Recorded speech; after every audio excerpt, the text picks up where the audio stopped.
Hey everyone, and welcome to The Explainer. So, right off the bat, let's all just take a very deep, calming breath. You know the feeling, right? Introducing yourself in English can feel like an incredibly stressful event. We feel this immense pressure to sound just absolutely flawless. But today, we're slowing things way down. By the end of this explainer, you're going to have a super reliable roadmap to introduce yourself confidently, naturally, and completely without panic. It almost always starts with just 5 little words. Tell me about yourself. It might literally be the most dangerous question in the English language. I mean, you could be having a perfectly fine day and then boom, someone asks you this. Instantly, your mind just goes completely blank. You forget your job, your hobbies, honestly, sometimes you even forget your own name. And there's actually a really specific reason this happens. When you're put under that kind of pressure, your brain becomes like a computer with 50 tabs open all at once. You're suddenly trying to sound smart and professional and hilarious and grammatically flawless all at the exact same time. The brain simply can't process that much pressure, so it just completely freezes.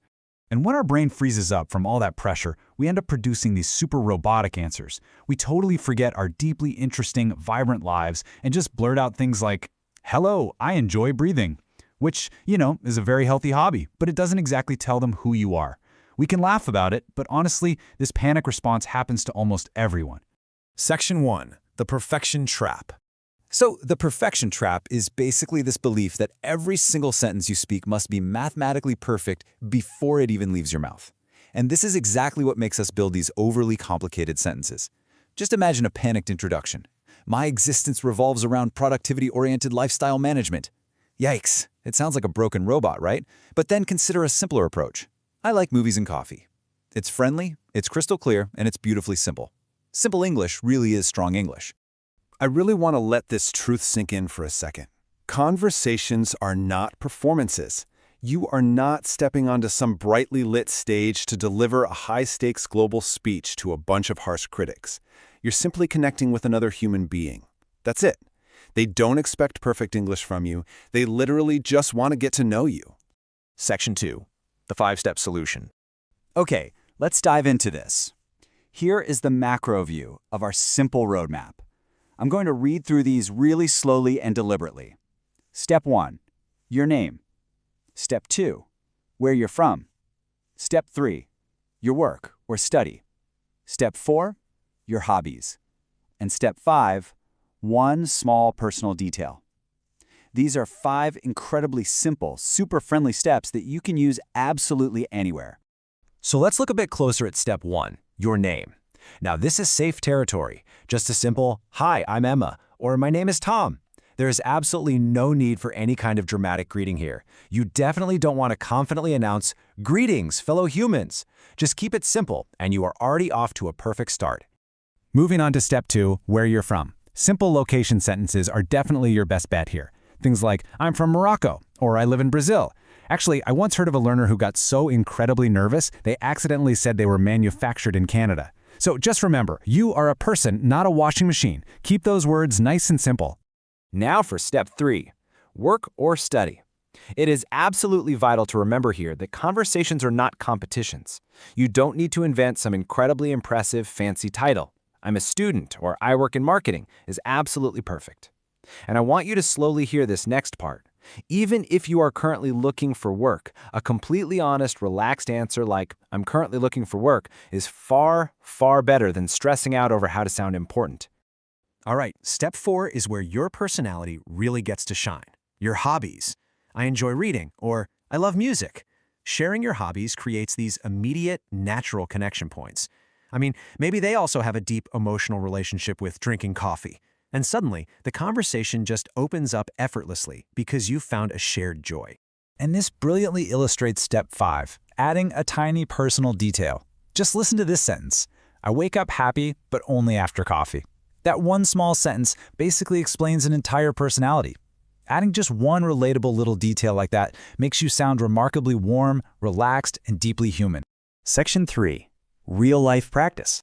Now, I want you to picture this. Imagine you're sitting in a quiet, cozy cafe in a foreign country. A really friendly stranger sits down nearby and drops that question, "Tell me about yourself." Now, your immediate urge is probably going to be to escape through the nearest window. But right now, we aren't going to panic. We're going to breathe, and we're going to use our 5-step roadmap. Let's slowly read through exactly how a natural 5-step introduction sounds when you put it all together. Hi, I'm Emma. I'm originally from England. I work online and I really enjoy teaching languages. In my free time, I like reading and finding quiet cafes. I also drink way too much coffee, but I'm trying to improve. Do you notice how gentle and easy that is? Simple English truly is strong communication. Think about it like a game. Panic tells us we have to stand there and deliver a 10-minute solo speech. But honestly, a good conversation shouldn't ever be a solo monologue where you just talk without even stopping to breathe. It should be a relaxed back-and-forth game of tennis. So right after your nice, short introduction, the stranger serves that conversational ball back over the net with a simple, friendly follow-up question. What languages are you learning? You see how that works? You didn't have to carry the entire conversation all by yourself. The other person is literally there to play the game with you. And here is exactly how you keep that beautiful flow going. You answer simply, Spanish, and then you gently hit the ball right back. What about you? Do you enjoy learning languages too? Answering simply and then asking a question back takes all the pressure right off of you.